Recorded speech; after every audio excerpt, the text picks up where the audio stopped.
number of days. But before we go ahead, this is a submission that Elvis Darko sent in response to what we are playing this morning. And he's talking about how to stop vigilante groups. He says the issue is a deep-seated crisis that cannot be solved with just punishing people, if any, involved in Ayawaso. We first heard of NDC's Azoka Boys, founded by Chief Sofo Azoka, who is currently a national vice chairman of the NDC. To counter them, the MPP also founded the Bamba Boys, led by Alaji Bamba. Now, we have numerous vigilante groups belonging to both parties, including Invincible Forces, Bolga Bulldogs, Delta Forces, all of the MPP, and Kandahar Boys, the Hawks, and the Lions, all of the NDC. There are many more, and it's believed that the number is over 30. That's a very modest estimate. Very, very modest estimate. Security experts have the number as a much higher number. The first excuse for forming such groups was that they are to protect ballot boxes during elections. You remember, DSP, as Zugu said, when they first engaged these 15 men on motorbikes, they said that they are heading to a polling station to protect the ballot. And he states this here. The question we need to answer is that why should political parties form their own paramilitary groups to protect ballot boxes during elections when we have the security agencies? First, they were largely seen as strong men who matched their opponents boots for boots, to use that expression, to prevent intimidation of their supporters. That changed when Azoka Boys took full control of the NDC internal elections at Koforidua and subjected leading members of the party to serious beatings. He references Dr. Anthony Akutose, Minister for Monitoring and Evaluation, narrowly escaping assaults when vigilante boys he groomed and used during the 2016 elections, according to Elvis, attacked the meeting the MP was holding with constituents. So he sort of chronicles all of these different incidents that we've had, talks about their antecedents, and asks this question: who are their financiers? Is that where we should be looking now? Yeah, that's what we should be looking at, but also what is the motivation for having them? And I like one of the points that he makes about, which borders on this adage that when you rear a monster, you become its first victim, which is very true. But why is it necessary to have these groups? I said last week that the political parties create a false sense of insecurity when they are in opposition. And I'm talking about both of the major political parties, MPP and NDC. When they are in opposition, they create this false sense of insecurity that then becomes the excuse for them to recruit, train, sponsor these groups. Because all they say, oh, these are our boys, and their purpose is to provide security.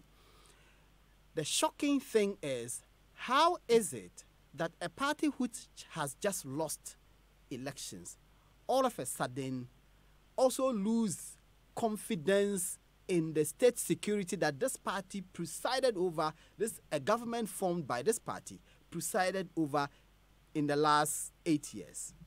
So you take MPP, you were in power from 2001 to 2009. And all of a sudden, when you leave power, you no longer have confidence in the security, in the state security system. And you have NDC, you are in power 2009 to 2016, and all of a sudden, you no longer have confidence in the state security, which you presided over. And watch, each of them, when they are in power, they defend the state security to the hilt. When they are in opposition, they condemn the state security to the hilt. The same people, and usually they say the state security remains the same. There's no fundamental change. Of course, there is leadership, shuffling of leadership positions here and there, but the persons in the state security remains the same. And yet, as soon as they leave power, all of a sudden, they create this false sense of insecurity and this misguided belief that all of the state security exists only to further the interests of the governing party and the government. Mm-hmm. And therefore, they must create their own parallel security to take care of their interests. Why will anyone feel the need to protect a ballot box? then, as Mutala said to the commission yesterday, we may as well vote and not use ballot boxes. So that if there is no ballot box, then there won't be the need for anybody to protect a ballot box. And I think that that day will come. I remember in 2009, 2010, thereabout, when Dankwa Institute and others started advocating for a biometric voters register. I remember there was resistance. There was a forum organized at Alisa Hotel at the time. Haruna Idrisu, as communications minister, came there. And there was this debate about a biometric voters register. And at the time, his view was that he was confident that we would have a biometric voters register one day. He didn't think that that time was nigh. Eventually, the president at the time, the respected late Professor Mills, told the Electoral Commission he would give them the funding, because at the time I remember clearly Afarijan saying, well, he does not think that he will get the funding for a biometric voters register, but if we wanted a biometric voters register and he was given the funding, he will produce one. The president said, you can have it.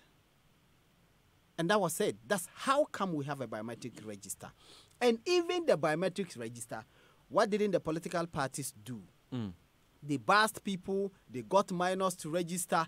Note that in 2016, one of the major debates was the existence of minors on the biometric register. And I remember having an interview with the General Secretary of the NDC, who said that, well, if there were minors on the register, because remember at the time there were arguments that, look, let's scrap the register and compile a new one because of the existence of minors. And his explanation was that, no, if you open the register for a compilation of a new one, there are no guarantees that more minors will not be registered. Will not appear on the register. And that if minors were registered in the last election, they would have attained the age of maturity and they can vote. Therefore, there's no need to open the register up for new registration. So Malik, I hear you making the point that electoral reform has been opposed, it has been gradual, but it's still being made. And we may get to a point where we don't even use ballot boxes, which is where voting will be totally electronic. So that you don't have to snatch a ballot box anymore. Yeah, but Raymond, will that cure the politicians' need to sort of maintain security during an election process? No, the presence or the lack of a ballot box doesn't matter. Because currently, even if you take the ballot box, because of the verification exercise, whatever you put in after the ballot process is useless. You have to cancel the votes there. It may affect the entire, what they call, the polling station. So that's the only thing that the verification process brought in to improve the process. So if there are 500 people on the voters register in a polling station, let's say food distribution kiosk where Dr. Charles Rekobo's polling station is, and in that particular area, the 400, only 100 goes to verification. If there's a single person, as in ballot paper, in the ballot box after the election, and this particular person is 401, or let's say 101, and that person is not verified, the entire police station will have its election results annulled. So it doesn't make sense for you to take the ballot box away. You are just going to cause chaos for no reason. I think that the political parties keep the vigilante groups for intimidation, because it makes sense that if it's an area that you have so many people, when I create chaos, the right people run away because nobody wants to exchange their lives. I mean, to be fair, the right residents will not want to exchange their lives for a vote because it's not their parents that are standing for the election or anybody very important to them. And they may not consider the issue as very important. So when they intimidate people and people run away from these polling stations, they can get the votes from where they want it. Assuming they create chaos and the results also are not at one end, they can get another place and they can benefit from that process. Ray, it's an interesting point you raise. Remember what's the reason DSP Azugu gave for the rounds that they made. So in the first place, he said that they went to sort of establish a perimeter around the area where they said they were suspecting arms to be stockpiled. Compilation. Yes. He said that they need to position men at vantage points to prevent people from going in and coming out. And then they said that they are driving around town to do confidence building. And then Prof. Mensah Bonsu asks him, is it confidence sapping or confidence building? Because people who saw them would then be intimidated or would then be too scared to go and vote. But in his mind, people who see them will then, if they have any insidious, intents, or if they want to do something nefarious, they will then see them and they will be discouraged. And Raymond here raises the point about intimidation. So are they then playing the role of the intimidator? The two ways. First and foremost, if you see increased security at one polling station, what can happen is that if you're already in the queue and there's more people coming in, if some people wanted to create some trouble, you will now be assured. That's if you are convinced that these are police officers. I remember in the 2012 election, there was a place in the Legon electoral area, one particular polling station. The people were not convinced that the immigration officer is enough security for them. They wanted somebody like a military man also, because prior to they coming on board, they were told that some people have come there to cause trouble. So they didn't trust the kind of person that was there. In that instance, if you brought somebody with guns, with all of the, embodiments of arms that shows that the person is really ready, it may create some comfort for people to come and vote. On the other side, if the people were voting at a place that people felt, we can do this election without trouble, it's been very peaceful all the time, and all of a sudden, huge numbers came in, they would fear coming out. Why would a 94-year-old who lives in, North Jolu, get out of the house, come and join a queue, when they know that there's huge number of police or other people there? Why would other people who ordinarily are not, they see it as a civic duty, they don't see the election and its results as a do-or-die affair. They don't really care that much. Join that particular huge number. So it depends on the role they want to play in there. You saw something that happened in the by-election. And again, of course, it's true that sometimes the security that operates on the ground in by-elections are not security that's really been on in the area for some time.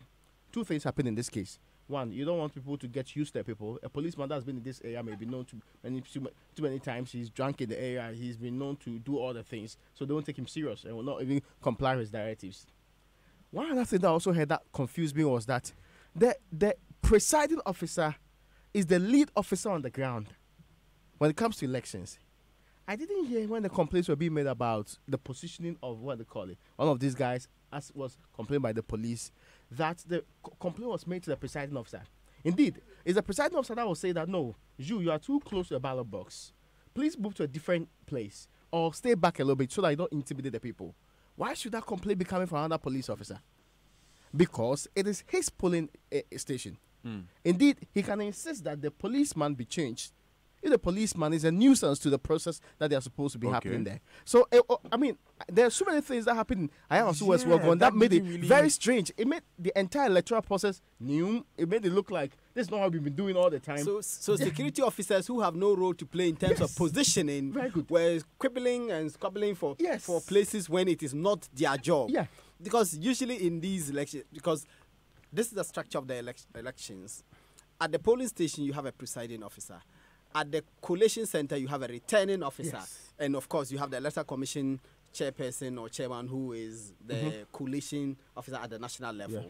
So, at each polling station, it is the presiding officer who is responsible for the conduct of the elections. Yeah. And who must determine who is supposed to place where, in order that the election will not be compromised. Yeah. So why will security people who ordinarily should take instructions from this presiding officer now be the ones who are squabbling over? There is something that we should take into consideration, guys, and that is the National Security SWAT team was not working directly in election security.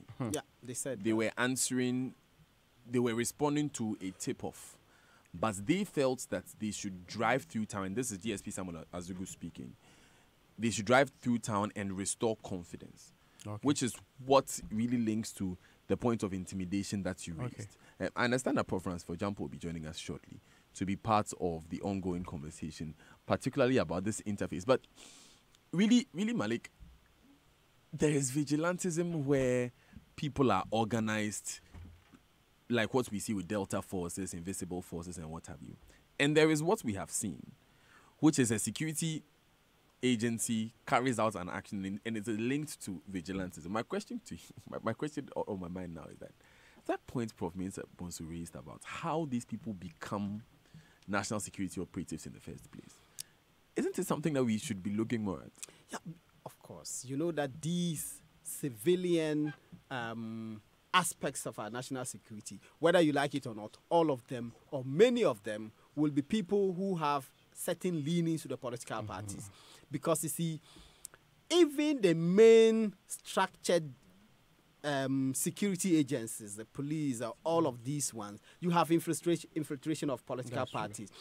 For these ones, where the rules are not quite straightforward, you can pick anyone and train them and put them there as national. And look, note, many of these people, when governments change, all of them are moved out. Brilliant. Remember that when this government came into power, some officers of national security were relieved of their post. Now, even for DSP Azugu, yes, he was recently transferred. I called the National Security Minister.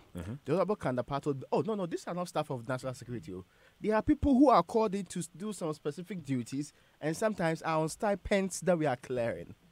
So we regularize who gets to be noted and accepted as a member of this particular unit. You see the point? It means that there were people who were there, who were parading themselves as national security officers, but were virtually like people who were being used to get information, people who were being used to actually spy on people and all of that. That is how the system looked messy. So it would make sense that if I'm recruiting people to get me information, one of the elements will be trust. Okay. Why would I trust somebody who has, what do you call it, some political opinions that do not chime with yours? Yes, who do not believe in the things that I believe in and I can trust very much. So that's where the difference really is. So taking out the partisan element may be problematic, except then we agree that the institution cannot use any groupings to source for information. It cannot get people within other units to also come help them do specific things. If that's how we want to construe the Security and Intelligence Act, then maybe we'll be heading somewhere. But you see, does national security in the first place need political operatives to get information? I mean, only political operatives to get information. That is one question that we would have to look at. What really is the true link between political party activists and security operatives beyond trust, beyond the trust of a politician in his people? It's 26 minutes past 8. We'll try and answer some of these questions. Prof. Ransford Jumpo will join us on the line. He'll be telling us, of course, the general views about what we've heard so far in the past few days and the real governance issues that we have raised. How do people become national security operatives? When national security operatives are carrying out their operations, who governs them? What rules govern them? How do they interface with government? Who should we question? Stay with us. We'll be right back. I wake up in the morning, it's a new day, and I got bills that I have to pay. Now you're running late, running out of time. Feels like the world is waiting in line. All you gotta do is pick up the phone and just dial 737. So whatever you do, whoever you are, there is an easy way for everyone. The simple life is just one touch away. Experience the magic starting today. And it all begins with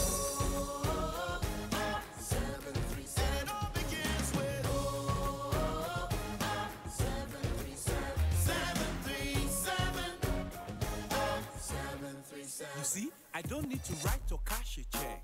I don't need data or internet. I have something that's faster than a jet. Just like what they're talking about. You could be a palm wine topper, a teacher, a rapper, a schoolboy, or a school girl, or a trader, a bank MD, a chairman, or a baker. Guaranteed Trust Bank. Wouldn't you rather bank with us? Asu, are you in the market yet? Yes, ma. Kindly buy me a few more things. Okay, ma. I'll send the money one by one so that I don't mix them up. I received 2 Ghana cedis alert now. Yes, ma. Good. Use that to buy red salty tolo beef. For 10 cedis not topping up, not of fresh live cockerel. 50 pesos for original red mukwe show and Ma, why don't you send it all at once? With Vodafone Cash Ahoto, you pay just 3 Ghana cedis each month, and you can send any amount of money to family, friends, and business partners as many times as you want at no extra cost. Nasauko Isikana, a year 1% pay. Register for Vodafone Cash and subscribe monthly to the Ahoto offer by dialing *110# and selecting option 8. The future is exciting. Ready?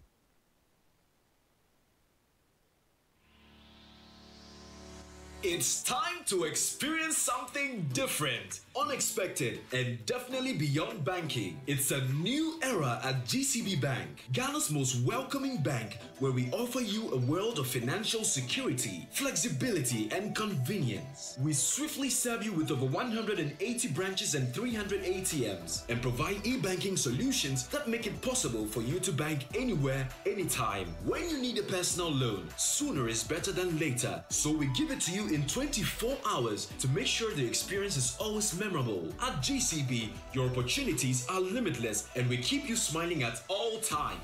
We're bigger and better, ready to take you beyond banking. GCB Bank, your bank for life.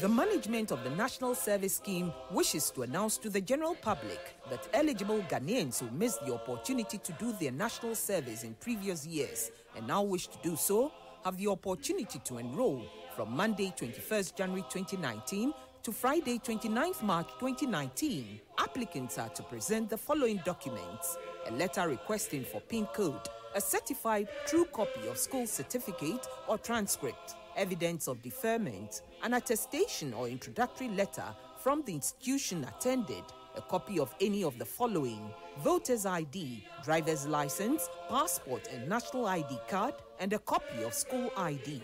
International students are reminded to come along with their passports. All requirements are to be presented in photocopies. Applications should be delivered to NSS regional offices or the headquarters, National Service Scheme number 46 Patrice Lumumba Road, Airport Residential Area, Accra.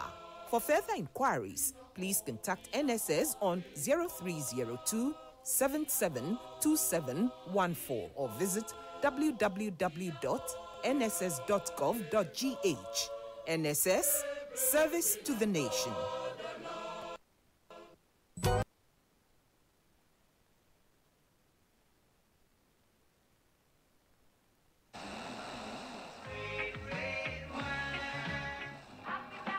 It's music's biggest night at the 2019 Stanbic Jazz and Music Festival, featuring Salif Keita, Richard Bona, and UK's biggest reggae and pop band, UB40, featuring Ali and Astro. It's 3 big nights at the plush Labadi Beach Hotel beachfront and the Fantasy Dome Trade Fair Center. Roll back the years, bring back the nostalgia of yesteryears. Make a date on Thursday, 28 February, and Friday, 1st March 2019 at the Labadi Beach Hotel beachfront, and on Saturday, 2nd March, the grand finale comes off at the Fantasy Dome, Stanbic Jazz, in partnership with Labadi Beach Hotel. For ticket reservation, call 0205 050 054 or visit www.jazz.stanbicbank.com.gh. Stanbic Bank, moving forward.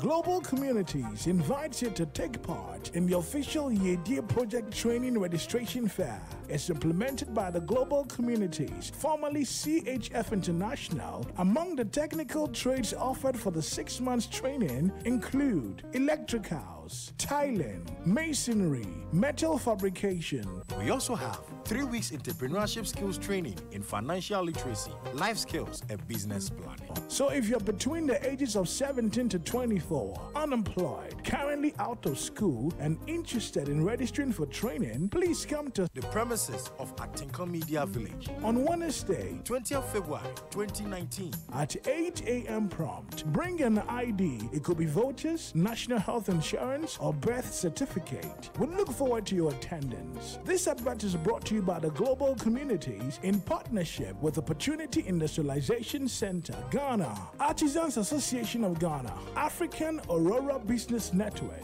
Ghana Real Estate Developers Association, and Association of Ghana Industries Construction Center.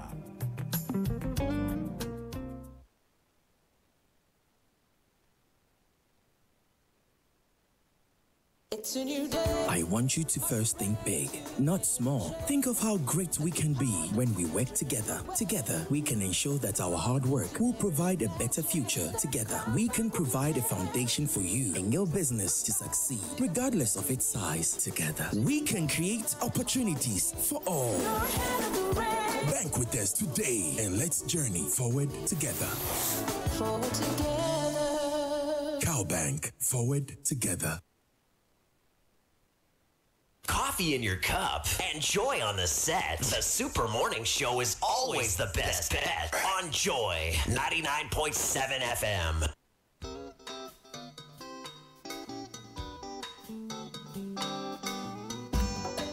Asampaetia Obanyansa fuso obunuye wankana asam Tema futu sam kakre wa supeme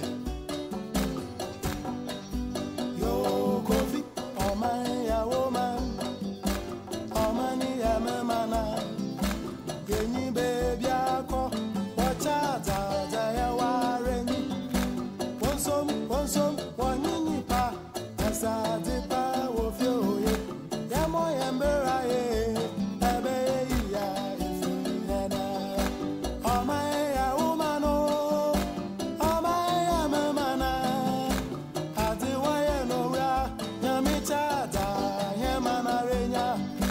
Wanso wanyinyi pa Sawa ya wanabe Yamo yembera ye Ebe ya ifirena Wanso wanyinyi pa Nesa depa ofyo ye Yamo yembera ye Ebe ya ifirena Amabe ya ifirena Amabe yo Asite be ya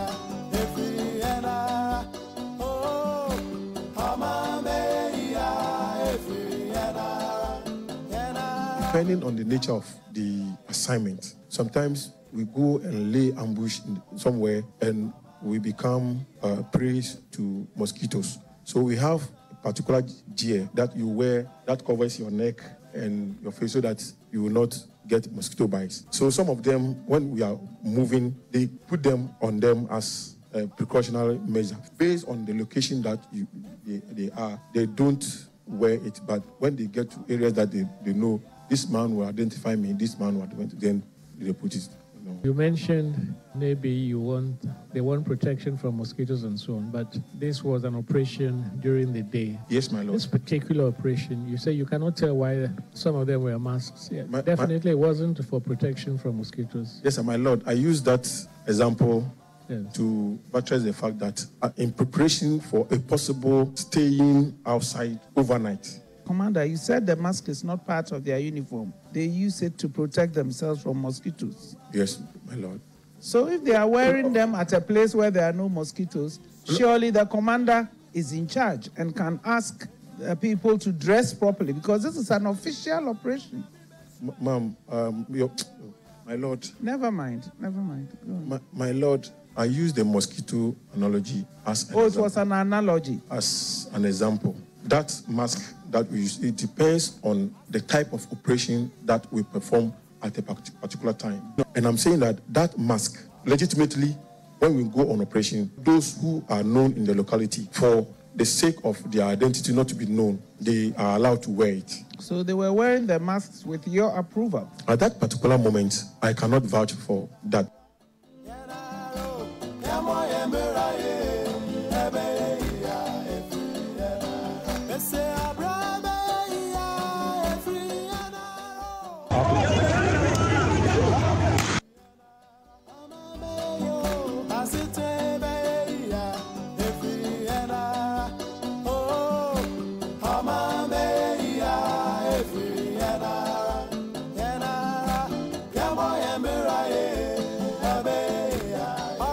21 minutes to the top of the hour here on the Super Morning Show on Joy 99.7 FM. My name is Daniel Daze.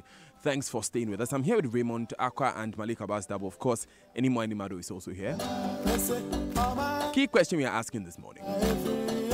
Can we really say we are ending this vigilantism menace? 0244-340-437. Send us in a WhatsApp message. Tweet at us at Joy997FM. Go on our Facebook page, Joy 99.7 FM. The hashtag is JoySMS. So here we have a police official or a SWAT official who is using a mask to hide his identity when he's going out to do confidence building. Does that place any confidence in you, Raymond? And not at all, because at least I will be interested in knowing whether or not. And again, mindful of the events that played out that day, I'm sure virtually all polling stations have received some information about what these people were involved in and how that rather sends signals of fear rather than comfort to anybody going to any single polling station in this case. I'll let you continue in a moment, Ray, but Prof. Ransford Jampo has joined us on the line. Good morning, Prof. Thanks for joining us. Hello, good morning. In the first place, you have been watching the Ayaso West Wogon Commission of Inquiry sittings for the past few days, I'm sure. What has been your general impression or your assessment, if you like, of the engagement that has been going on so far? Well, I think so far so good. Initially, and I still maintain that position that I thought the composition of the commission was too narrow. Vigilantism is a political problem, not a legal problem. And so I was thinking that in constituting that commission, leaders would have been mindful of this and would have also looked for a seasoned political scientist who has much research on Ghanaian politics, to be on that commission too. But to empanel a commission that is made up of people who are all lawyers, I thought it was quite narrow. But apart from that, I think so far they have done so well. Even people who had issues or who felt that the way to go wasn't to set up a commission are beginning to enjoy the sort of work that the commission is doing. I have listened and watched the probing questions coming from seasoned people like Professor Mensah Bonsu, a very strict, no-nonsense lawyer, and the way she's probing the issues and all that, is such that if you are an officer of the state who allowed yourself to be used, then you will be embarrassed. And the way people are being grilled and the way some officers are responding to questions, making them look so ignorant or so, I don't want to use the word, but I mean, you are seeing that people allow themselves to be used instead of acting professionally. And people have allowed themselves to be politicized instead of trying to stick to their core business as experts and professional, service people. And now the whole world is listening to them. Their family is watching them, and people are, analyzing the responses that they are giving. And I'm sure that those who felt that the commission wasn't the way to go would now see that it is doing something good. It is exposing the monumental challenges with our security services and all that. And I believe that going forward, apart from the recommendations that the commission may succeed in giving, going forward, it will be a lesson to all of us as a people that we destroy institutions when we try to politicize them. And if we don't deal with the canker of vigilantism holistically, our democracy may relapse. So which part of these submissions that you have heard, as you refer to probing questions, suggests which part of it betrays, if I can use that expression, the politicization of our security?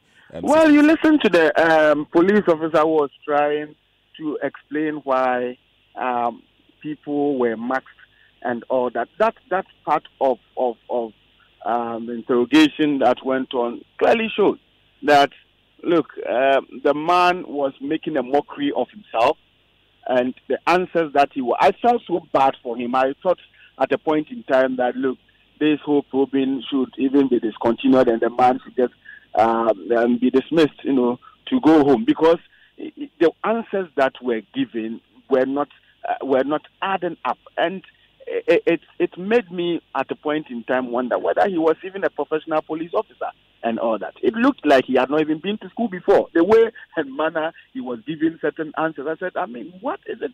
This man who was commanding a troop or something like that.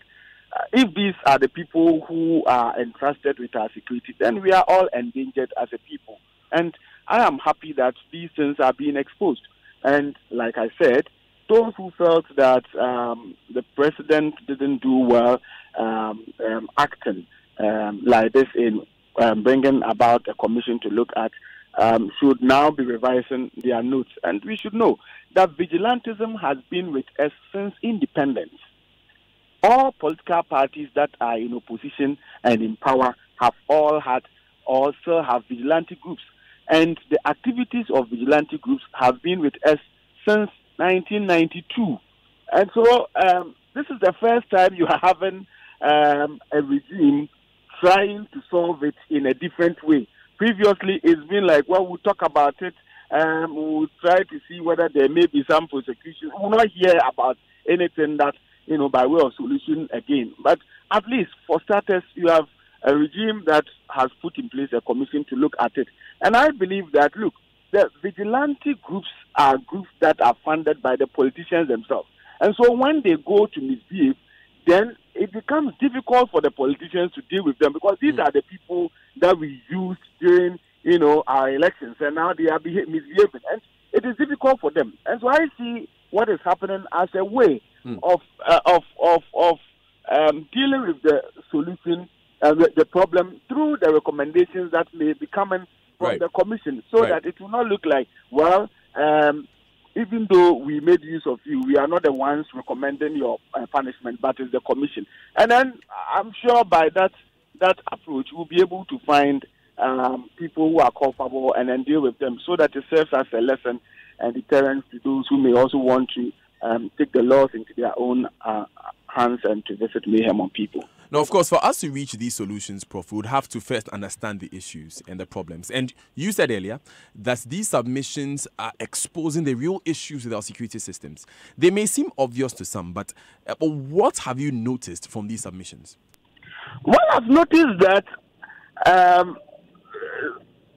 security heads of security are manipulated, and some people who must be in charge are sidelined, and those who are put in charge are briefed with a certain information that makes them manipulable and that makes them want to do things just to please those who appointed them. And everywhere, if you have a security officer who is so politicized and who cannot look at the core dogmas of his job and stick to them, I mean, you would run into difficulty with regards to issues relating to security. And so, for me, the real issue is that we have politicized everything in Ghana. We have politicized all state agencies, and there is an attempt to politicize everybody who exercise power on behalf of the state. And so long as we continue to do that, I tell you, we would not go anywhere. Our democracy cannot be consolidated, and there would always be a risk, a threat of democratic relapse. And this is what we are experiencing.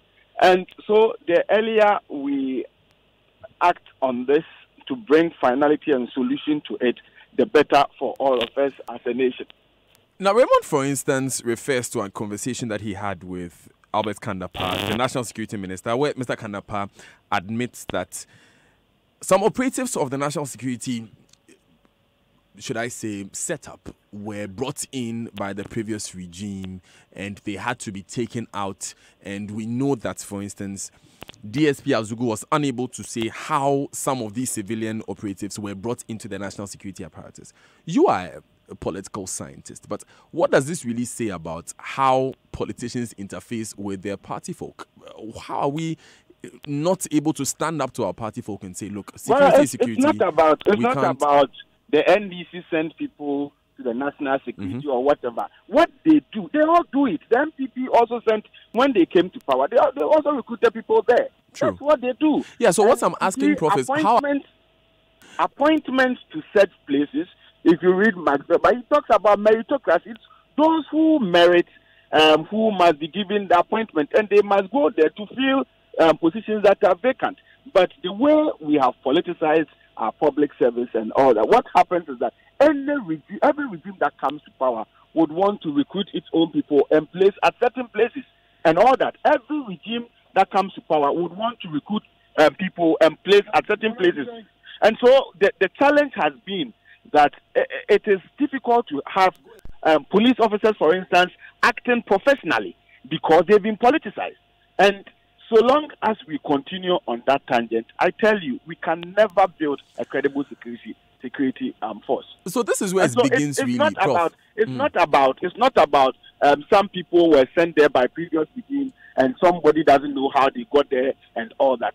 The current regime also did same. And every regime that comes would want to pack, some of these agencies with its own appointees. And I'm saying that until we get to that point to say to our supporters that, look, you supported us because you felt we have what it takes to govern and to better your lot. But it doesn't necessarily mean that you must be placed at certain places.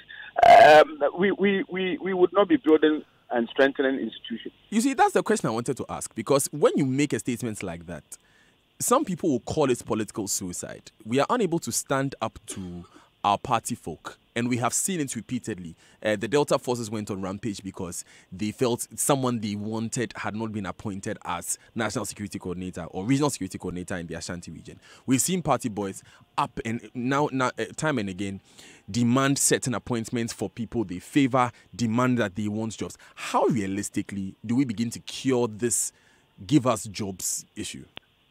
You need a leader who is elected and is not looking forward to going for a second term of office. To do this, we need a leader who truly wants to leave a legacy and is not interested in the next election. Okay, because these people who lead us, who are elected as flag bearers and all that, they are oftentimes supported by people who offer financial support to make them get elected. They offer support as vigilante.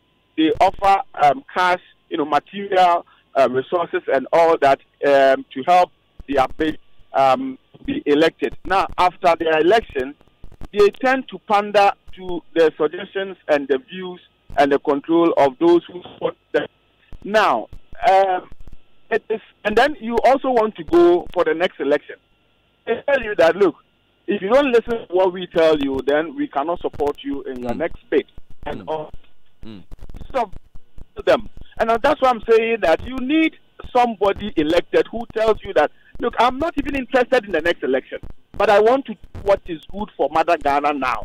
After doing what is good for Mother Ghana now, if the people feel they want you, then they can bring you on board. But right from the word go, once a person is elected, he tells them, I'm interested in the next election. And the kinds of things that are done to win the next elections are the kinds of things that do not really solve serious problems.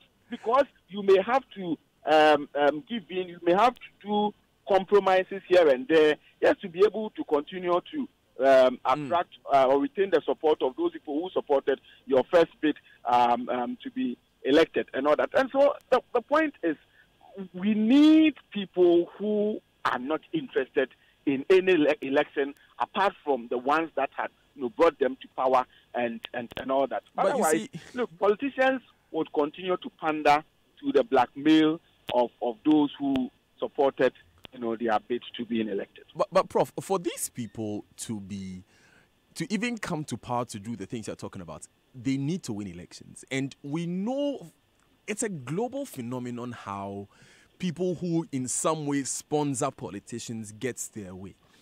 This is in the UK, we find some persons are known as conservative financiers. In the US, we find some persons are known as Republican Party financiers. And a lot of questions have been raised in the Trump administration, for instance, about how some persons are getting some sort of favor after his government won power. So here again, are we not asking people to do the impossible? What realistically can we do as a system? You compare the two situations, and you can see a world of difference between them. In those areas you are referring to, some of them have public funding of political parties.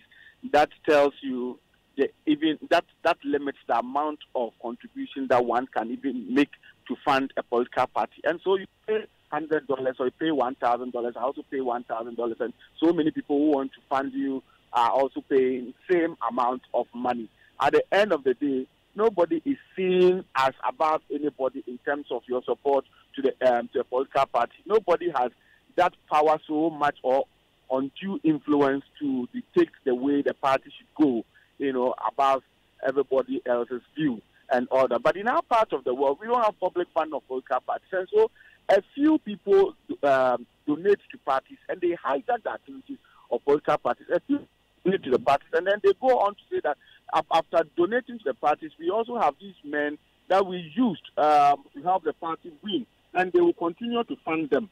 And so you cannot even touch them, because some of these vigilante groups are funded by people who funded the candidature of the one who is elected, and so to touch them would mean that you may be infuriating the one who is even giving you money and all that. So it becomes difficult. But if we have a public funding of political parties, it sets a ceiling of funds that individuals can contribute to it, and then it also sets the ceiling of expenditure beyond which no presidential candidate can go and order. At the end of the day, there is a certain level playing field for all political parties. Contestations wouldn't become so adversarial and combative, and everybody who contributed to supporting political party would see that they did so equally, and you cannot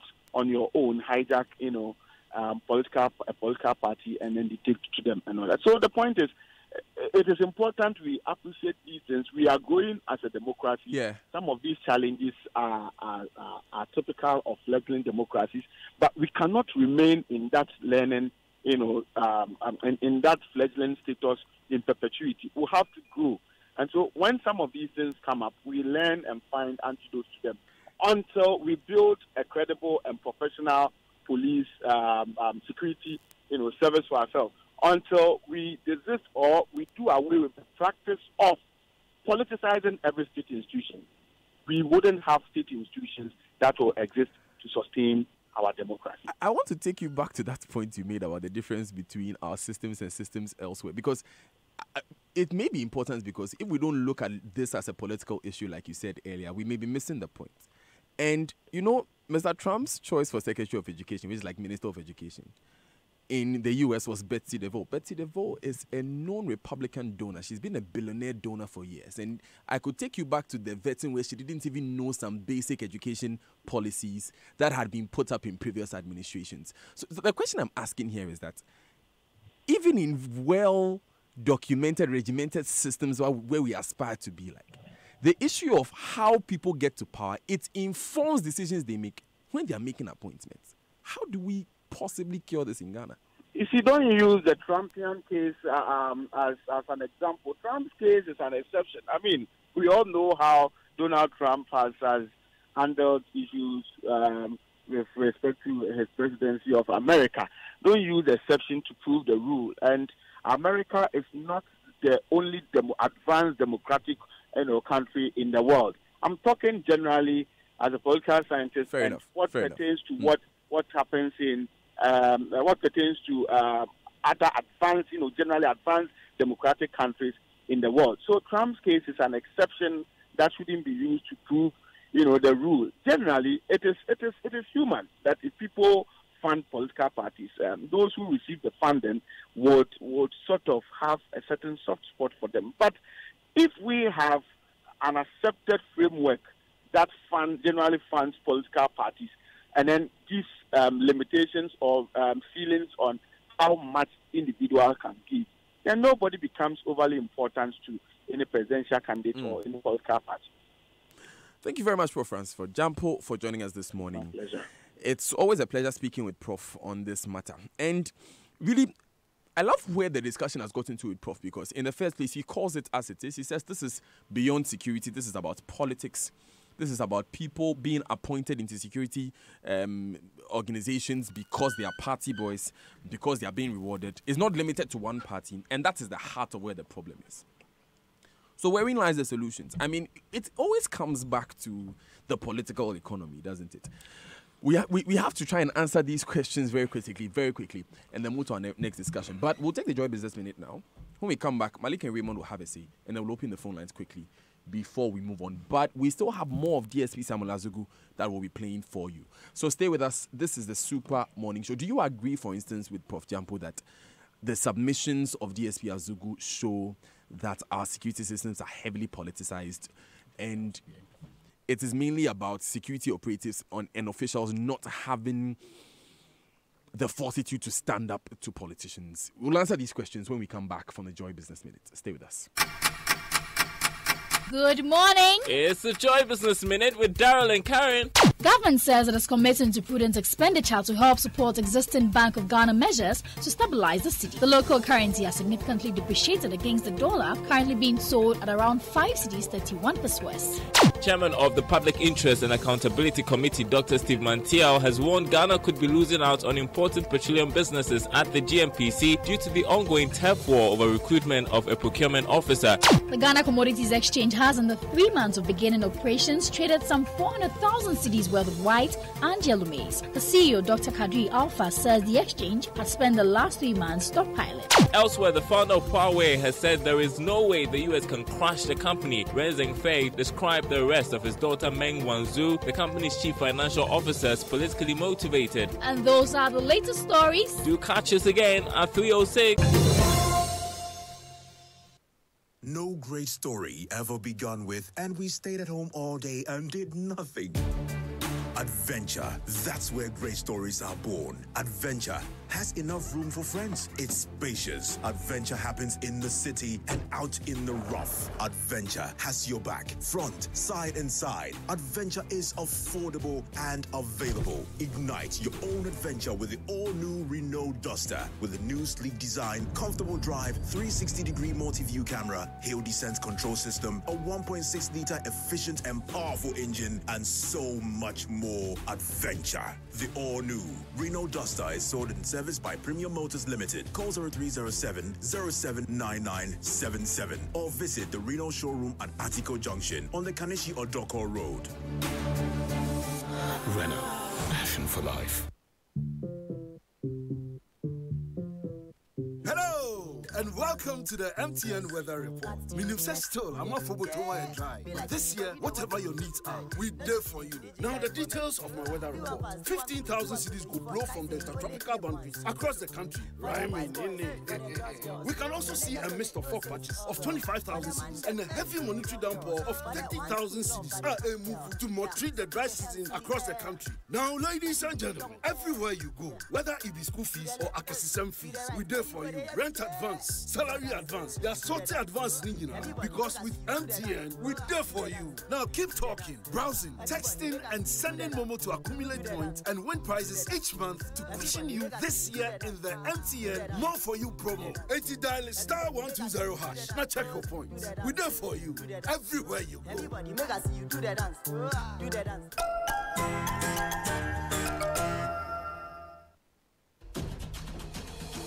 Are you ready for the Joy FM Kids Olympic?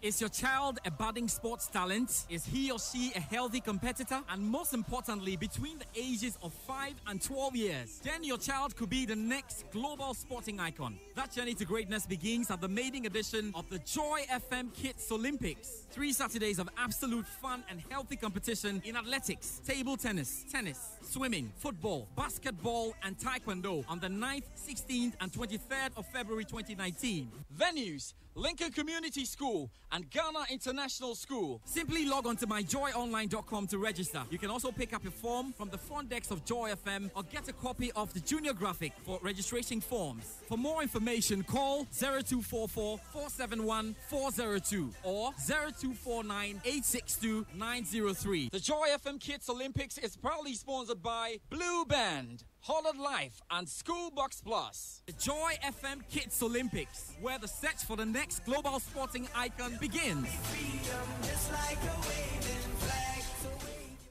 Business affects us all in many ways. The forex rates are really going out of gear. Oftentimes in ways we don't even know. Here at Abosokai, what they indicate is that, well, their profits are fast eroding, and if nothing is done about it, several of them could lay off certain workers that work with them or probably even close their shops. Business Journal takes you beyond the numbers and connects you to the lives behind the stories. Even the amounts we pay on duties itself goes higher because they use the dollar to calculate the duties for us. So I started selling Tiro on the road. I have to enroll in student loan trust to help fund my education. But I think level 200, the one who guaranteed for me died. So my student's loan was cut off. Business Journal every Friday on the Joy Business Report at 6:15 a.m. and 1 p.m.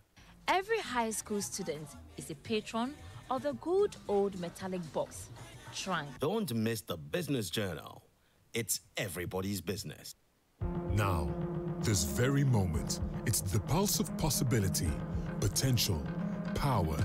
It's time to make your move. To take that step. The time is now. Now. Now. The great things you do tomorrow start with the small steps you take right now. So take that step with Old Mutual. Call us on 0302 230 638 and make now count. Old Mutual. Do great things every day. Since I started drinking Glen tea, anytime water starts boiling in my kettle, Mansa, my neighbor, just shows up. Neighbor, as soon as I heard your kettle, I knew the time was right for me to come and enjoy your tea. You know how to walk, Papa. As if I knew. Of course, you know I know how to walk. 4 cups, right? 4 cups? It's not just you and me. Oh, no. 2 cups for me now. And don't forget Auntie Abebre. So as soon as she hears the sound of your kettle, she will. There she comes. What did I tell you? Introducing new Glen tea with its fresh flavor that brings people together. Now available in your neighborhood store. This advert has been vetted and approved by the Food and Drugs Authority. Ma, I'm going to the bank to deposit some money. I'll be back soon, okay?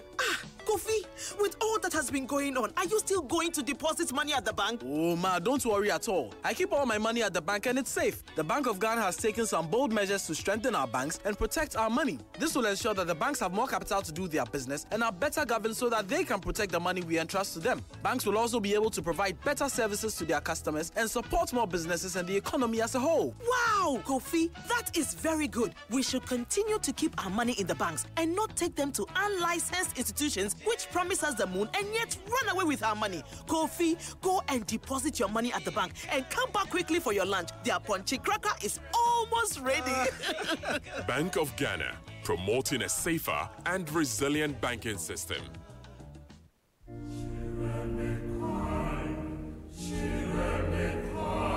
Salt and Light Ministries invites you, your family, and friends to a prayer rally on the theme, Show me your ways, O Lord.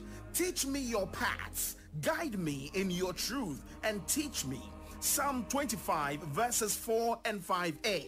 Speaker, Reverend Solomon Naughty. Date, Saturday, 23rd February 2019. Venue, Sun Lodge Hotel near Tessano Baptist Church. Time, 8:30 a.m. Ministering choir, Harmonious Chorale. Join us to see God's power and guidance throughout year 2019. Please call 0268 130-615 or 0302-772-013 for further information.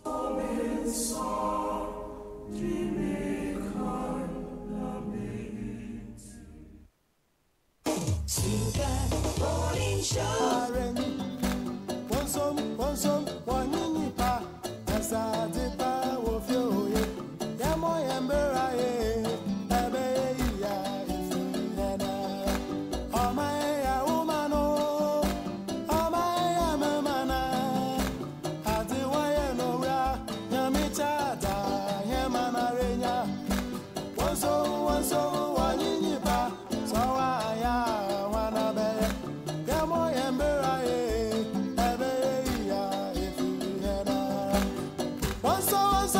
9 minutes past 9 here on the Super Morning Show. Enjoy 99.7 FM. Thanks for staying with us. If you just tuned in, you just missed quite a conversation we had with Professor Ransford Jampo. He, of course, is a political scientist. Now, he believes, first of all, this is not just a security matter. This is a heavily political matter. Number two, political vigilantism and how it's seeping into the security framework that we have as a nation didn't start today. It started with previous governments. It actually started way back in 1992. He says that the submissions that he has been hearing in the Ayawaso West Wuogon Commission of Inquiry hearings shows, first of all, that a lot of these security officials are just being controlled by politicians and they are not being independent. He believes the solution is that we need to have a strong leader who will not think about the election ahead, so that he can stand up to the people who elected him and campaigned for him and say, I am not going to put you into these institutions or manipulate security frameworks or setups just to please you. We'll be hearing more of DSP Samuel Azugu, but do you first of all agree with Professor Ransford, for example? Number one. Number two, if what he says is true, can we truly disband political vigilante groups? Malik Abbas Dabo is with me in the studio. He wants to hazard an answer. But before I come to him, and I open the phone lines on 0302-216-541, 0244-340437.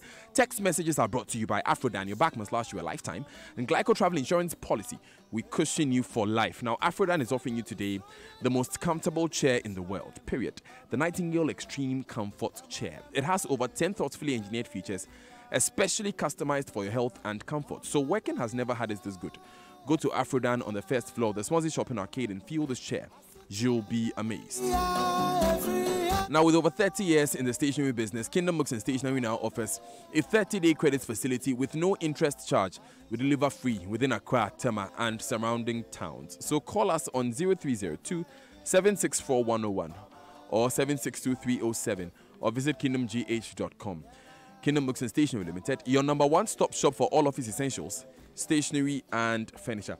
Now, if you are a super ultimate football fan, just open a Barclays Ultimate account, maintain a balance of at least 500 Ghana cedis, swipe to make payments with your Barclays card as often as you can, and you can win an all-expenses-paid trip to the UK to watch your favorite teams go head-to-head live. You could also win a stadium experience in our local Superfan penthouse and take away exciting home items and your favorite team souvenirs. So don't miss out on your chance to experience football the way it was meant to be experienced, live with Barclays. Visit our Facebook and Twitter for more information. Terms and conditions apply. Barclays, part of the ABSA family.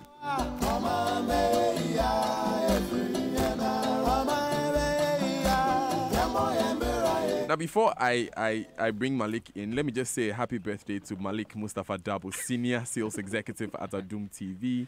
He is brother of Malik Abbas Dabo, who is about to speak now. Okay, so good morning, Malik, and happy birthday. Live to be 99.7 and beyond. So the question of can we truly end? I mean, after listening to Prof. Jampo paint such a gloomy picture, if I can call it that, can we truly end vigilantism? I think we can. We can because there's ample evidence that these groups are completely not needed, that political parties have done without them and can do without them. What we need are very bold, confident, selfless police officers. That's all we need. If we have sufficient numbers of policemen who are not afraid by postings and shufflings here and there, because there's sufficient law on the basis of which they can arrest anyone and prosecute them for the wrongdoings that we complain about. But we just have to have police officers who are willing to do that and bear the consequences thereof. The late Anwabitoge Awuni did it. Yeah. When he was regional commander of the Northern Region. Ask anyone in Tamale and see whether these kinds of conducts were tolerated. When he was moved to MTTU, remember it was Awuni who caused the arrest of a regional minister and a member of parliament, Niyama Ashite. Today, how many police officers have the courage to cause the arrest of a minister? Even party constituency secretaries. Police officers are simply timid because they will transfer you, they will move you around, and people can't bear the discomfort. Awuni didn't care. He did his job, and everyone respected him for that. I think our police officers must take the bull by the horn. Arrest anyone, whether they are politicians or clergy or anyone. Arrest them, apply the law. I wouldn't did it. It is doable. Okay. Malik's thoughts there. 0302-216-541. Let us know if you agree with Malik. But Raymond, I saw you nodding during Malik's submission. Yes, I agree to a very large extent, except to say that human beings in and of themselves mostly are greedy. They are people who look to their benefits first. They are more likely to deprive. And I'm saying, of course, I mean, yes, self-preservation is a very important element. It's a natural instinct, isn't it? Yes. So that's why you put in systems, laws, you tweak them small to operate within the regime that you want them to do so. So it is clear that if you leave the current policeman alone, and Awuni was an extraordinary policeman. States are not built for extraordinary people. It's because you perceive that there will be people whose natural inclination is to break the law. That is why you make the systems in such a way that it will actually take advantage of them. It will make sure that it put them in the right line.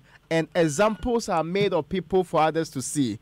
The problem with vigilantism in this country today, and why it's not functioning in states like the United States of America, in the UK and other systems, is because where on so many occasions we have relaxed important decisions of the state and left it to individuals to try and push it. Okay. So, for example, Awuni is wonderful. So, if you don't get Awuni in the next 10 years, 50 years, 20 years, what happens? Exactly. Because the policeman today is taking bribe on the roadside. He is not ashamed of it. How much more being given a bigger responsibility of ensuring the security of an important area when political parties with all the big giants and the big money are there? How do you expect such a person to act? The policeman today is giving you excuses why he cannot. In fact, he's broken deals for rapists and people who actually rape people. So the victims, and he's broken some deal for them to pay them some money. How can such a person uphold the law when he's in a critical position to do so? So structurally, there's a huge problem with, and again, you can't. It's garbage in, garbage out. You don't expect you to recruit some vigilantism. Okay. Some guy who's been very active in the party engagement, and he goes to the police. He knows that that's where his payoff is supposed to be. Then he will be all of a sudden a great politician. Kofi Bedu has joined us on the line. Good morning, Kofi. Good morning, Dan. Great. Thanks for calling us from Kumasi. What do you think? Can we really disband these groups? Yes, but first of all, permit me to commend that Professor Henrietta Bonsu on that commission.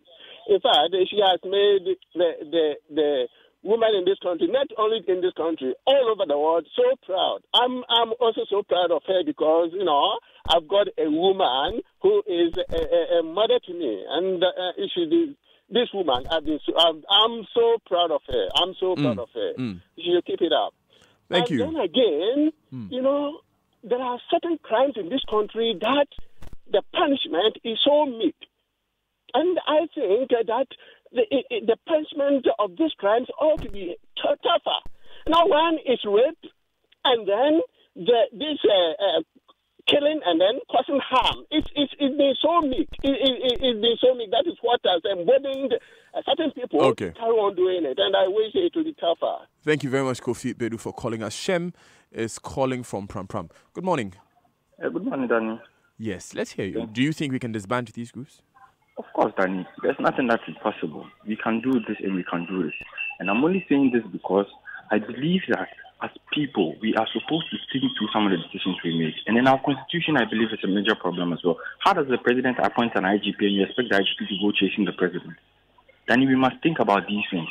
Me, I believe voting out this NPP, NDC saga and bringing another party which doesn't have a vigilante group is the way to go because these two parties are clearly toiling money. How can we have a political party which has a vigilante group and then you come and uphold and stand there and tell us you promise to do this, you promise to do that, and you don't believe in your own security system? Danny, let me tell you something. Another thing is protocol list in various agencies, various securities. They bring protocol list and you are supposed to enlist these protocol people into the party. They are strong faithfuls. They don't do anything. They don't work. They are not even up to the task. At the end of the day, these people get promoted so quickly. When they give in such a position, then we public see that this person is not even qualified to end such a position. I'm a retired military officer, and I'll tell you this categorically. I resigned from the military because of some of these things. I resigned because you realize now the political it's an encounter. It's now a disease. Things are not working. You don't have accommodation. Yes, so you are doing enlistment. Where do you want the people to sleep? Is it because the president said you should enlist just because to promote the party's job employment vacancies that are coming? But you don't have rooms the people are going to sleep in. You don't have rooms. So how does this work? It can be disbanded. Let's vote MPP, NDC out. Let them go sit on the fence. Let them think through their decisions and what they've done to Ghana. Let's try other parties. Why don't we try them? We can try them as Ghanaians. No, Shem, I'm curious as to the point you raised. You said that when you were in the military, you saw a lot more people being recruited into the military on political lines. Danny, you have 250 people being recruited every year. The 250, you have more than 100 people being on the protocol list. The 100 people are always party faithfuls. When they enter the system, Danny, you should see the disrespect. And just because they have some big man's number, when they do something you tell them wrong, they get the audacity to call a superior and report you. And this is something you experienced yourself. This is something you experienced yourself. I resigned. I'm an LSE, a leading aircraftman. I have so much years to serve, but I couldn't deal with this anymore. So I resigned. I resigned from the military because it's getting there. It's getting there. It's eating up into the system. So very soon you have people who obviously cannot do the task, but they are in uniform. When you send them, they would run away. Some of them will run away. Some of them, look at what the man was saying yesterday at the commission. Look how he couldn't even construct sentences, calling a man ma'am. He was confused, totally confused. He doesn't know what to say. He's using the jargons, the security jargons. He's confused. Okay, Shem, you know what? Shem, you know what? Oh, hold on a moment. Give your number to my producer. Don't hang up. Give your number to my producer. I'm interested to hear some of the experiences that you went through with some of these politically appointed, politically recruited military men, as you claim.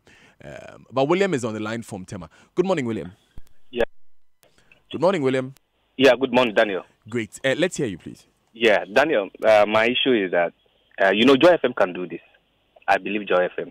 When you start your news that you say in the morning, in the afternoon, in the evening, for 1 week, all these politicians will come down and set a meeting about this.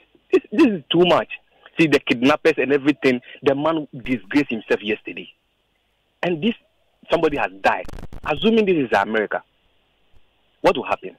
Please, help us, eh? You are the people that have voice. When you speak, everybody hear you. Joy FM go far as Tamale, as Yendi, everywhere. Please help us. We know you can do this job. Please. Thanks for this thing that you are doing this morning. Thanks, William, for calling, and thanks for the vote of confidence. 0302-216-54-1024-437. Kofi's calling from Kumasi. Good morning, Kofi. Yeah. Good morning, Kofi. Yeah, good morning, Daniel. How are you? I am blessed. This is Kofi Bajumba. Yes, this is Kofi Bajumba, your good friend. Let's hear you. Mm-hmm. You see, Daniel, I'm a politician myself, but sometimes the way our leaders, they conduct themselves, it needs somebody like the media to come out and then make a loud voice. You see, you were talking about people who go and vote for the politicians and they come and demand something from them. And when they refuse to give us our fair share, this results in this shooting and all kind of things. It is sad that you don't have anything. You have your mind on your leaders that, okay, let's do the dirty work for them. When they come to power, they will see to it that you have a good living. At least you have something to eat. And they will come, and when they come, they change their numbers, and even if you call them, they will not respond. You see, and they will lead a good life. And you, the one who did the dirty work, you will see that you are becoming poorer and poorer, and people are laughing at you. Who did party with you? What have you gained? You see? Kofi, can I ask you a question? Ask me, Daniel. Great. Thanks. When a politician comes to power, is he not supposed to make policies and take care of all Ghanaians as opposed to just his party folk? Daniel, you have to take care of all Ghanaians, but be mindful of the fact that it took some people to follow you day and night, campaigning doing everything. Even sometimes they will be sleeping and we will be going round. They will be sleeping, Kofi, you will not eat. Kofi, let me ask again, because we don't have a lot of time, I just want to engage on this quick issue. When you are spending sleepless nights campaigning for these guys, why do you do it? We do it because we have our hopes on them that when they come to power, they make things better. They will make things better. But they will come to power and you realize that you will still be in the condition you find yourself. Sometimes your condition will be deteriorating. Because shouldn't you be doing this out of a love for our country, rather? Shouldn't you be doing this because you believe the person's policies would help the country? Because you see, yes. Kofi, let me ask you a question. If I was a regular voter and you, the person campaigning for maybe the member of parliament, came to me, would you say, Daniel, vote for Honorable this because he'll make my life better as Kofi Bajimba? Or you say, Daniel, vote for this person because it will benefit you and I as Ghanaians? You see, I vote for a parliamentary candidate because when I'm in need of something, I can go to him. But isn't that the heart of the problem we have in Ghana? That there's a group of people in this country who feel that they should be saved before anyone else? You see, Daniel, these people, you voted for them, they come to power, their children may be sleeping, and you will be doing all sort of work for them. And when they come to power, they will be enjoying with their family, and you will be suffering.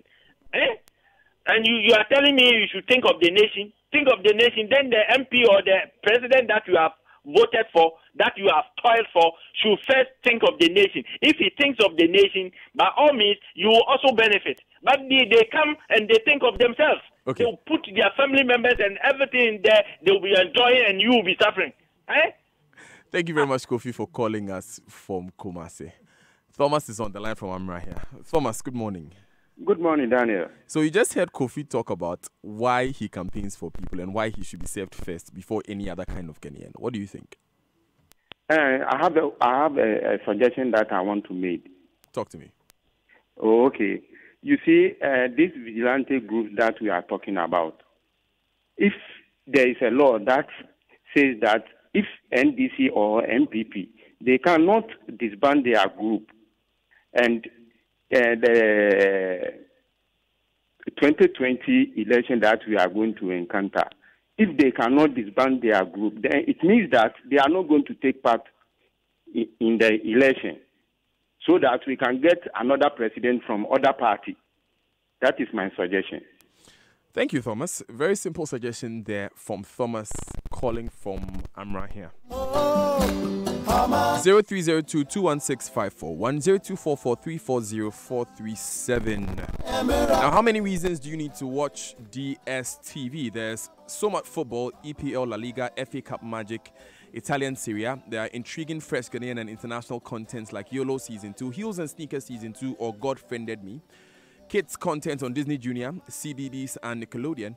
Get connected now. SMS DSTV to 1731 for a fully installed Zappa HD decoder with 1 month complimentary DSTV access for 199 Ghana cedis. Or call 0302 740 540 or 0244 740 540 for more information. DSTV, feel every moment. Eric is on the line from Dansoman. Good morning, Eric. Yeah, good morning, Daniel. Let's hear it. What I want to say is that our leaders, always when they are in opposition, they say things that when they come to power, they will be father for all. But at the end of the day, Nana Akufo-Addo, I want you to call your people to order. You are governing the whole nation, not MPP folks and tax. Please, Nana Akufo-Addo, please call your people to order and let us have peace when we sleep. Right now, when you walk around, you can't even talk about MPP because you are afraid that one day there will be a guy that can even attack you. I'm telling you, the area that we are is very scary. So please, Nana Akufo-Addo, let us see that you love Ghanaians, not MPP. You come for Ghanaians. Please, let us have peace when we sleep. Thank you very much. Thank you very much, Eric, for calling. Justice is calling from East Legon. Good morning, Justice. Hi. Good morning, Daniel. Yes, let's hear you, Justice. Yes, so for me, what is going on is very, very worrying. Sorry, It's Justice, I'm scary. getting some feedback from this end. Please turn off the radio and let's talk, okay? Okay, all right. You're Are great you now. okay now? Yes, go ahead. Yeah, so I'm saying it's scary and it's very worrying because security is supposed to be handled by people who are very responsible, who are very level-headed. Unfortunately, from all the drama that is going on, we don't have it. We have people who I can say are very responsible in terms of about the security of the state. Now, I read something, and a child asked a father, how does civil war start? And just when the child asked that question, there was a small misunderstanding between the father and the mother. And the mother left, banged the door behind, and the answer of the child is, Daddy, I know how civil war starts. So it starts with little things like that. And it is very scary the way this country is going. Thank you. Thank you very much, Justice. Mohammed is calling from Ablekuma. Good morning, Mohammed. Yeah, good morning. Please, I'm greeting the good listeners, and the program we are getting this morning is to educate the motherland. It's not a problem of the governments as Nana Addo governments. The problem and the good public interest and the good reasoness of the nation is we should be able to make sure the brothers keepers of the nation is number one, not on what we are doing for ourselves, because our daily activities is very, very interesting for the good viewers. This is where we say if we nominate a king, he can make a mistake. As let me say, creating the regions, the way some place goes, whatsoever Nana will bring out, even when he makes a mistake, we should be humble to correct him on what is going on. So Mohammed seems to be commenting on a number of different issues other than what we are discussing this morning. But thank you anyway for calling. Nana Mwako is on the line from Takrady. Good morning, Nana. Good morning, Nana. How are you? I am blessed. How are you? I'm great. Let's hear you. Okay, I want to take on the appointment of the IGP. Okay. By the president, and it's in the constitution, right? Yes. So, is it whether the constitution mandates the president to elect, or there is a change in the constitution so that the police themselves will appoint their own head to be the IGP? It depends on the individual, his integrity, impartiality, bold, focus, right? If these characters are not in that person, look, whether the president appoints or the police themselves appoint, we'll still have the same problem of a police IGP not doing his work well. Okay. Thank you very much, Nana, for calling us. Amos is on the line from Takwa. Good morning, Amos. How do you think we can disband these groups? Yeah, first, let the police go autonomous. Okay. Give all the powers to the police. And secondly, the societal issue. Okay, when we are not telling ourselves the truth, we are not real to ourselves.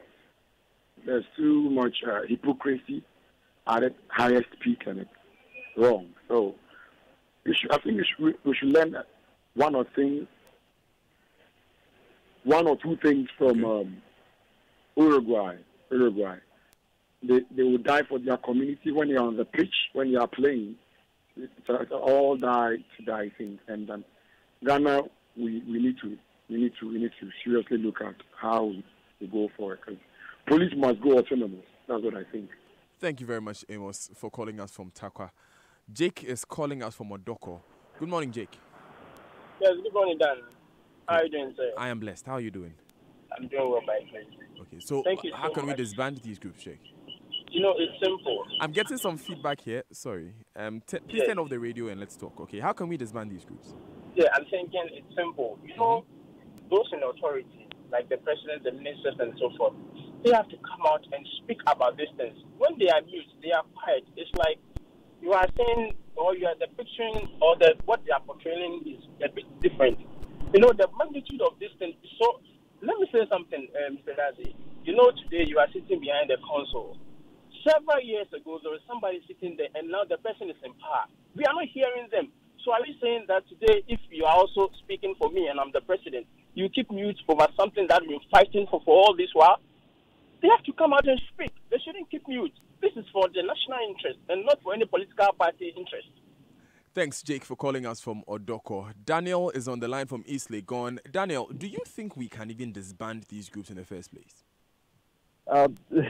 Definitely, it can be done if we have a criteria of educating people from the grassroots concerning how we even do how we elect people. So when you have a criteria of people you feel that are honest enough to do the job they are assigned to do, you will find them bringing their own party people into positions as security, which is a very sensitive position. So obviously that it can be done, but we must have a criteria. And what you're doing at the moment is really good because you educate some people to some extent on how we should vote, how we should elect our leaders. But bottom line, every Ghanaian should be able to identify a process of voting for the right people to occupy positions.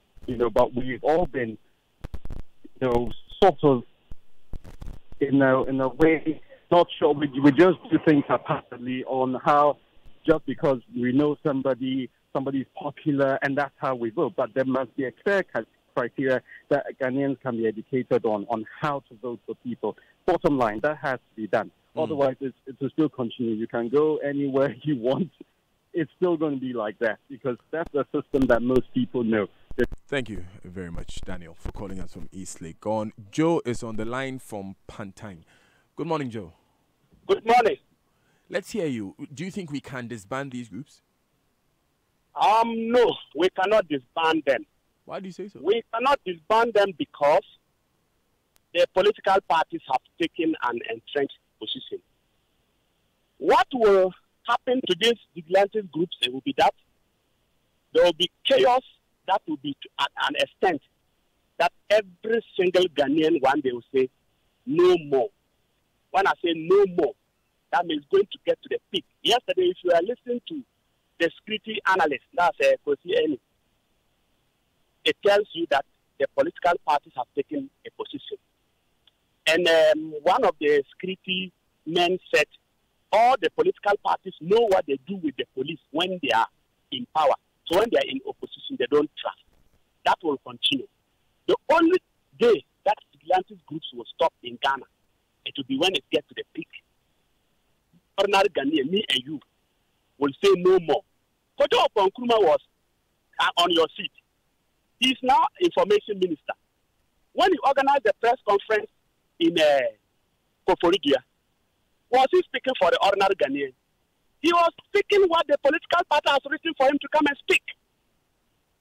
They have accused a former president that what he said wasn't right. Do you think he should keep quiet and let the diplomats agree that what he was speaking was wrong? He has to prove with evidence, and that was the evidence JM was talking about. So we are all just pretending, and it will get to the highest, and when it gets to the highest, we will all say no more. Thanks, Joe, for calling us from Pantang. Ajiman Joseph is on the line from Tema Community 9. Good morning, Joe. Good morning, Uncle Davi. I hope you are fine. I am blessed. How are you? Oh, by God's grace, I'm also fine. We thank God. Let's hear you. Do you think we can disband these groups? I think unemployment is one of the issues. And also, we are having some political leaders who are inciting these guys. Because in every group, there must be Choboi. Who are those saying Choboi? The leaders are putting these guys up front, promising them that we will be giving you this or that. Yet they end up not giving them. Most of them are people who are not employed. They don't have any gainful job doing. So when they push them, then they go. So I think they should find job for them. And also, the leaders, they should also wake up. Otherwise, it will lead to something nasty. Thank you very much for calling us, Jermaine Joseph, Community 9 Tema. Our last caller is calling from Ho. His name is Paul. Good morning, Paul. Good morning, sir. So do you think we can disband these groups? It's not about disbanding a group. The problem we have in this country is the hypocrisy. And the likes of you are also part of the problem. We have voted for a president in this country and is supposed to be presiding over everything that goes on in this country. Yet, people like you have deliberately decided to insulate the president from every party that is going on in the country. So when things like this happen, political parties, vigilantes, and that, who appoints Brian Achampong? And that whose authority does the IGP work? And yet all this is out, and it's as if the president has no responsibility at all.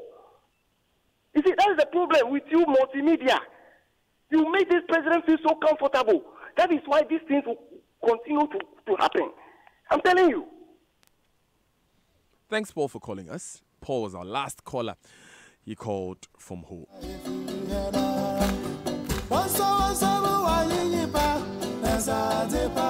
Before we wrap up on this conversation, we have a number of your text messages and tweets coming in. Anyone will run us through a few of them? Jesse from Tema says we cannot disband these groups because they were promised jobs in exchange for votes and loyalty.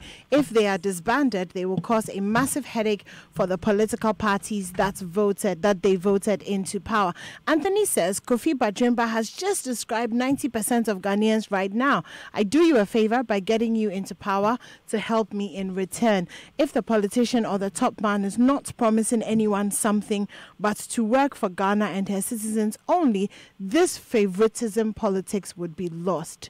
I believed in his policies. I believe in Akufo-Addo's policies because it was for Ghana, and that Ghana included my generations to come and not for a selected few. Don Diego in Kumasi says this issue about political recruitment into the security services is very true.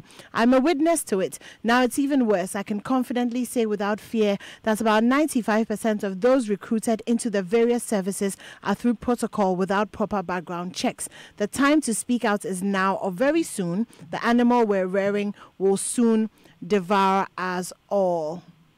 Mauli from Kumasi says, good morning, Daniel. I don't have any belief in me that vigilantism will end anytime soon when words are put in the mouths of witnesses who are called to the commission. Big boss Teacher Mante says the occurrence of vigilante violence is becoming a threat to the kind of democracy we practice in this country prior to the shooting incident at NDC Ashanti Regional Headquarters.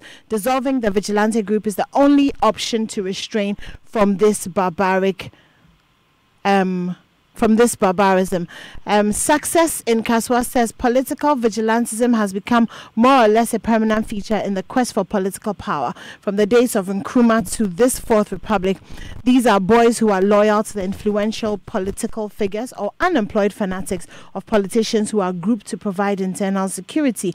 All this is a result of the mistrust of the police following a series of unresolved chaos and confusion against opposition parties. What else could they do but to protect themselves?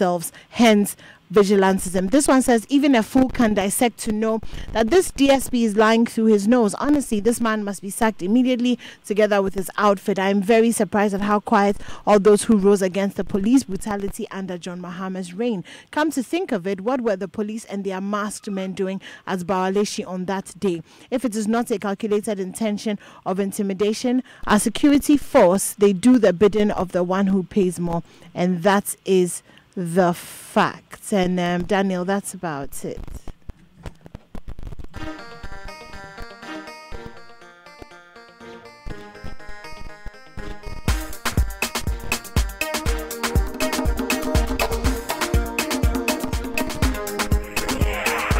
Ray and Cash do on the beat.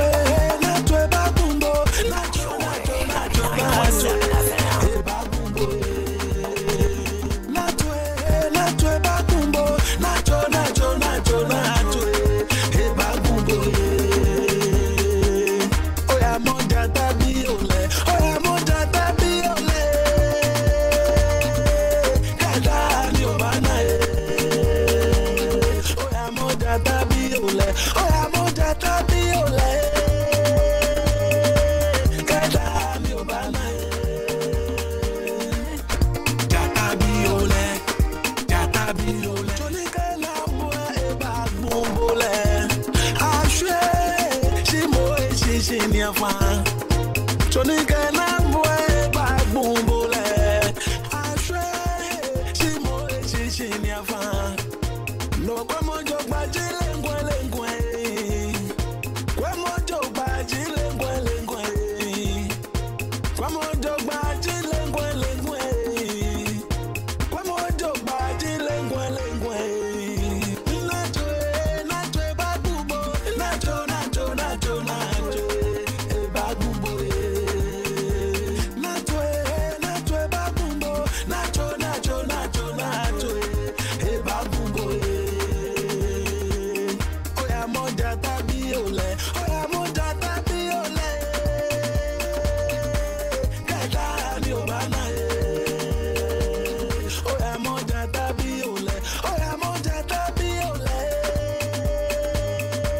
60 minutes to the top of the hour.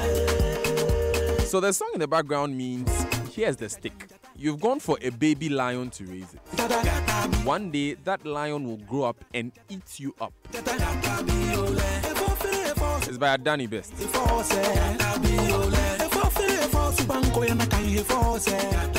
Daystar Wood tweets at Fineboy. He says, sometimes I don't know why people try to put themselves or their family name into crisis. DSP is suffering and covering up. He knows it himself. If he had made those orders, he won't struggle to answer the questions. Why would you allow yourself to be manipulated as such? Accountancy and auditing says boots for boots now turns boots for run. I love that movie. General Mosquito should be running for Ghana.